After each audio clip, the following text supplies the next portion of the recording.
Lorsque nous l'avions quitté à la fin de l'aventure Condemned, l'agent spécial Ethan Thomas avait bien du mal à dissocier réalité et hallucination. Son enquête lui avait permis de retrouver l'auteur de tous ces crimes odieux, lui valant ainsi les honneurs de ses pairs. Mais alors qu'on pensait le retrouver au top de sa forme avec des médailles et des écussons plein d'uniformes, c'est dans un état assez désespéré qu'on reprend contact avec ce gère Ethan Thomas.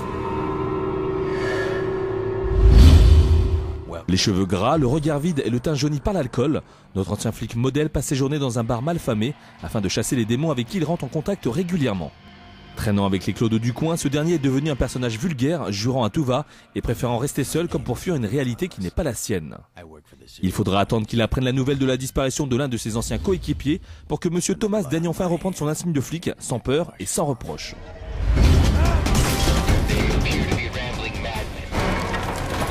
Fort du succès du premier épisode, Monolith Productions et Sega ont donc décidé de conserver la ligne de conduite du premier Condemned, afin de ne pas trop dénaturer ce concept de first-person shooter où les armes à feu ont laissé place aux poings et autres armes improvisées. En effet, comme dans le premier Condemned, tous les moyens sont bons pour ne pas se laisser surprendre par l'apparition de vieux junkies ou autres voyous de quartier, prêts à dépouiller le premier pèlerin venu. Pour cette suite, les développeurs ont fait évoluer le système de combat au corps à corps, afin de dynamiser encore plus ces affrontements. Si les gâchettes des manettes correspondent toujours chacune à l'un des points d'Ethan Thomas, celui-ci peut désormais enchaîner les attaques pour déclencher des combos.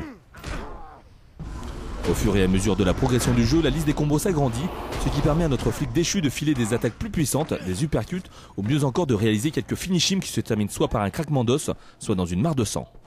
Si Condemned 2 fait la part belle au combat, il n'en reste pas moins un jeu où s'entremêlent exploration et investigation.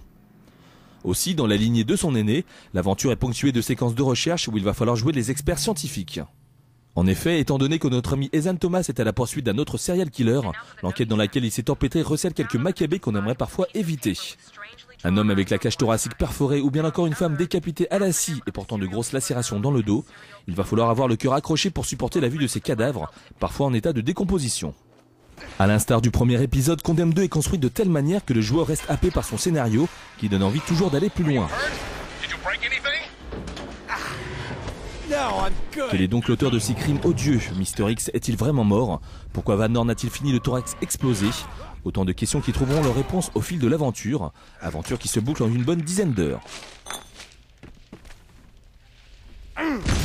Reprenant les bases de son aîné, cette suite arrive à faire évoluer le concept de manière efficace, grâce à un système de combat encore plus jouissif, des séquences d'investigation plus poussées et surtout une ambiance aussi inquiétante. Dommage en revanche que le level design soit toujours aussi peu inspiré et que l'effet de surprise soit évincé. Cela dit, Condemned 2 reste une expérience à vivre avec ses tripes et rien que pour ça, on ne peut que vous le recommander. Là, notre jeu actu, 16/20.